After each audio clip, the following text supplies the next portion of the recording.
Edhe pak ditë na ndajnë nga ndrimi i viteve, na ndan nga nisja e një viti të ri të gjatë ku pa diskutim do t'i kemi pak nga të gjitha. Në fakt, kush beson në astrologji, në vendosjen planetare, kush bën analizat të caktuara kryesisht të hartës astrologjike, që këta njerëzit janë të pakët në fakt që din ta bëjnë ashtu siç duhet, arrin të bëjë edhe një parashikim se çfarë do të mbizotëroj në një vit që po vjen. Pra kush do të jetë misioni i këtij viti të ri, qëllimi, kush do të jenë reflektimet që do të kemi secili prej nesh, e sigurisht që çdo shtet ka hartën e vet. Këtë analizë ne prej të disati një vit në fakt e marrim në ditët e fundit të vitit nga terapistja energjike Merita Cake, e cila e nis punën shumë më herët për na treguar se si do të jetë një vit që po troket. Merita është në lidhje Skype me ne, kështu që Merit, të përshëndes. Përshëndetje, mirëmëngjes dhe ju uroj të jeni mirë dhe të keni një javë të mbarë. Faleminderit për ty gjithashtu. Faleminderit dhe për kohën tënde në këto ditë impenjimesh e festash, për të na treguar se Shqipëria 2026 do të jetë si.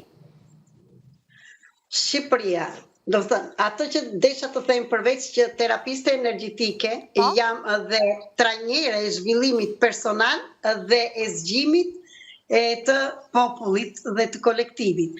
Dhe si e tillë, arta që bëjmë ne është një artë shpirtërore, analizë e artës shpirtërore të çdo individi, por gjithashtu dhe të shteteve dhe gjithçka që neve na përket.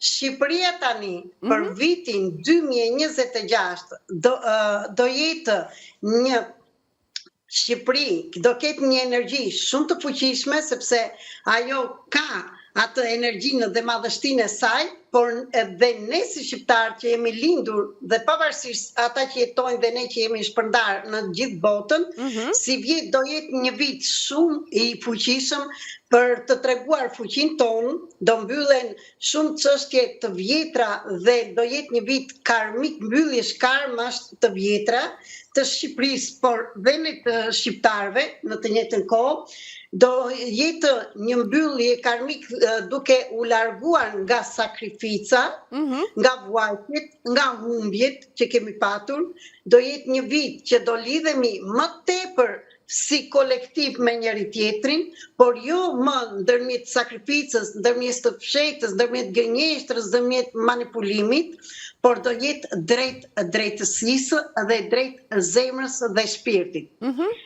Gjithashtu, me pak fjalë sa të mundemi të themi, Shqipëria do ketë përparim në anën financiare, do kemi ndryshime të ligjeve të ndryshme në Shqipëri, rinia dhe gratë do luajnë një rol shumë të rëndësishëm për Shqipërinë, gratë do dalin nga roli i nënës dhe të heshtjes që nuk flisnin deri tani, do marrin rolin kryesor në kolektiv dhe do flasin hapur, kurse të rinjtë të kërkohet që të vejnë në baza dhe rrënjë të reja për Shqipërinë, për identitetin e Shqipërisë, të mos largohen nga vendi, po të gjenden mënyra që si mund të jetojnë dhe të bëjnë gjëra të bukura në Shqipëri.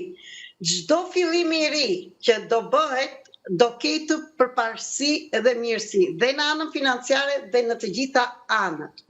Gjithashtu, do ketë një përparim shumë të mirë Shqipëria në krahasim me shtetet e tjera, sepse do dalin nga sakrifica, nga vuajtjet dhe duke thënë që ose duke pritur që të bëhen shtetet e tjera ose njerëzit e tjerë ne si kolektiv të bëhen shpëtimtar të vendit tonë.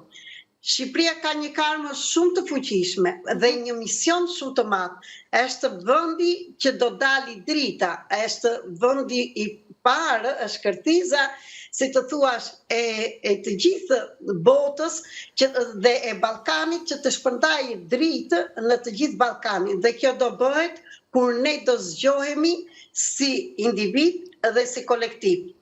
Gjithashtu, do dalin në sipërfaqe pakënaqësi shpirtërore, pakënaqësi kolektive dhe çdo gjë që deri tani është ndërtuar mbi gënjeshtër do të shembet. Ky vit nuk do jetë një vit i lehtë, por do jetë një vit i përshtatshëm dhe vit pastrimi që të hapi një rrugë të re për të arritur përfundimisht në 2030 në harmoni në të gjitha fushat. Dhe frutat e kësaj energjie dhe kësaj pune që do bëhet në 2026 do fillohet të jepen në tepër në 6 muajshin e dytë të 2027. Si vjet, ne të rritemi të bëjmë punë personale si individ, të shikojmë të bëhemi të ndërgjegjshëm, të zgjohemi dhe të kujtohemi kush jemi. Dhe ne si shqiptar dhe Shqipëria si tokë, jo të presim më shpëtimtarët nga të tjerët, por ne jemi shpëtimtarë për të tjerët. Dhe kjo duhet të na bëj krenar, si që jemi dhe popull krenar dhe bujar, jo të na bëhet të friksohemi. Dhe kjo do kërkoj punë personale, gjithashtu edhe kolektive. Ndaj, si vjet, duam nuk duam, duhet të zgjohemi dhe të angazhohemi të punojmë më tepër me energjitë, me shpirtin, jo të vetëm të kërkojmë ose anën materiale.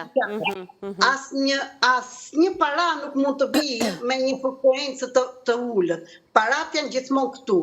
Ne mund të kemi shumë para dhe si shtet dhe si individ, por kësaj radhe dhe këtë vit kërkohet kemi një parat të pastër dhe kush do qëndrojë në drejtësi do ketë mirësi. Kush do refuzojë të bëjë ndryshim, atëre ai do lodhet dhe energjia do na çojë atje që ne të kërkojmë zgjidhje. Zgjidhja për të gjithë popullin, siç them dhe gjithmonë, është puna me veten si individ edhe gjithë si kolektiv. Si vjet është një vit që ne do lidhemi me njëri tjetrin, do jemi më tepër si kolektiv, jo ndërmjet sakrificës, por ndërmjet dashurisë dhe ndërmjet punës. Sistemi përfaqësik transformues 333 që e kam sjell për herë të parë në Shqipëri, është një nga metodat që do ndihmojë të gjithë kolektivin, shoqatat, kompanitë e ndryshme, që të mblidhemi të gjithë së bashku, të hapim zemrën, të shohim plagët e vjetra, se Shqipëria ka përjetuar humbje, ka përjetuar varfëri, gjithçka që i është marrë, të kthejmë gjithçka mbrapa në shtetin tonë, në tokën tonë, tek vetja jonë dhe të shërojmë zemrën. Gratë do luajnë një rol shumë të rëndësishëm, thamë, në këtë vit, dhe të rriten që të hapin zemrën, pse një grua kur hap zemrën, shëron të gjithë familjen. Dhe të rinë të gjithashtu, sepse do përmbajnë vizionin e ri. Pra, mund të themi, Merit, që paskër kemi një vit pozitiv, apo jo? Pra një vit që do të punojmë dhe shumë shpejt do të ndjejmë rezultatet. Paka shumë këtë mund të themi për një përmbledhje, apo jo? Po, të gjitha janë këto dhe puna është që të themi gjithmonë të vërtetën. Atë duam atë, patjetër. Na kërkon të themi të vërtetën. Do ketë qeveria dhe shteti do dalin ligje të reja, do ketë pastrime në anën e qeverisë, shumë njerëz që kanë qenë në manipulim ose me para jo të pastra, do arrinë që të zbulojnë, sepse populli do zgjohet dhe do kërkojë drejtësi dhe do kërkojë të mos mbajë më plagët e të tjerëve dhe barrën e të tjerëve. Të rritet populli ta bëjë këtë.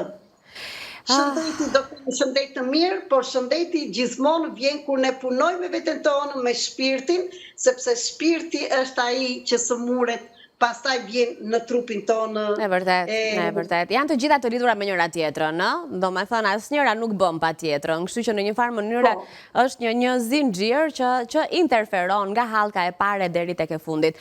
Merita, çfarë do themi për ta mbyllur? E di që ajo harta jote është shumë e gjatë edhe ka edhe shumë pika të tjera të rëndësishme që ne mund t'i ndanim sot, po ti e di që televizioni asnjëherë nuk mjafton. Megjithatë, në rrjetet sociale, ata që duan të gjejnë fare lehtë, kontaktojnë me ty dhe i marrin të gjitha këto analiza më të detajuara edhe nëpërmjet live-eve dhe takimeve të ndryshme që ti realizon në TikTok apo në Instagram. Kështu që bashkë me një urim, na thuaj edhe një këshill për mbyllje viti apo nisje viti, apo ndonjë fjali, unë doja pozitive dhe motivuese në fakt, këto na duan në fund vit. Janë shumë ato këshilla që dua të themi, në rast të parë, kush dëshiron të bëj lidhjen energjike me tokën tonë shqiptare mund të mbajë 28 sekonda eshtje dhe të marrë frymfell dhe të lirohet dhe të thotë fjalët ne zgjedhim jetën, ne zgjedhim dritën, ne nderojmë të shkuarën pa u burgosur prej saj.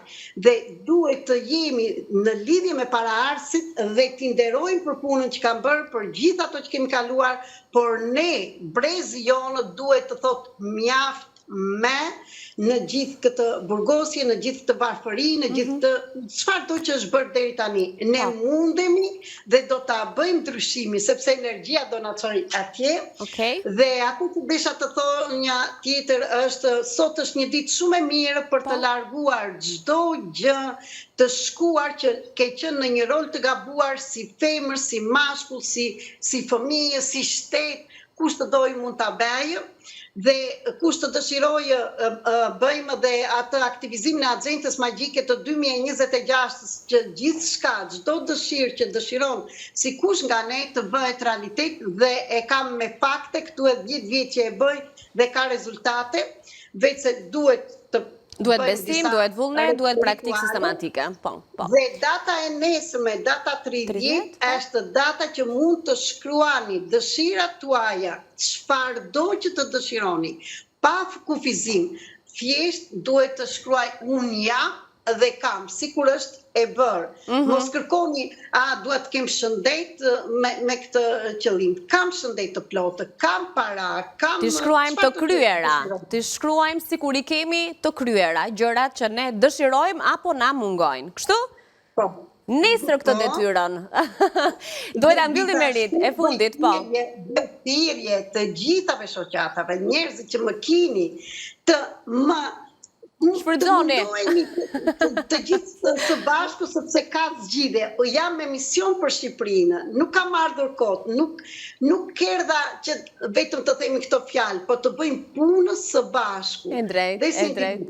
Si kush mund të kërkojë dhe artën shpirtërore të vitit, por gjithashtu të mësoj misionin dhe karmën e tij, që të shikoj pse i vijnë të gjitha këto bllokimet, jo të rrimë diçka tjetër. Shqipëria si vjet do dali dhe nga viktimizmi, se e kemi shumë këtë viktimizmin, s'kemi, s'jemi, sakrifica. Të dalim nga viktimizmi. Ne jemi shumë të mirë, jemi shumë të fuqishëm, kemi bujari, kemi krenari, kemi shumë gjëra të bukura. Ne të shkojmë ato gjërat e bukura, jo vetëm skam. Jo gjërat negative, e drejt. Gjërat negative. Merita, të përqafoj nga studio, të uroj gëzuar festat edhe paç një vit të shkëlqyer. Faleminderit për gjithçka që ke ndarë me Villa 24 gjatë gjithë këtij viti. Faleminderit, të përqafoj. Faleminderit për ty gjithashtu. Mirë, ishte kjo lidhja Skype që ne patëm me Merita Caken. Duhet thënë që morëm ca informacione pozitive për një vit që presim të njës. Ndahemi tani nga Villa 24, ditë të mbar, paçi.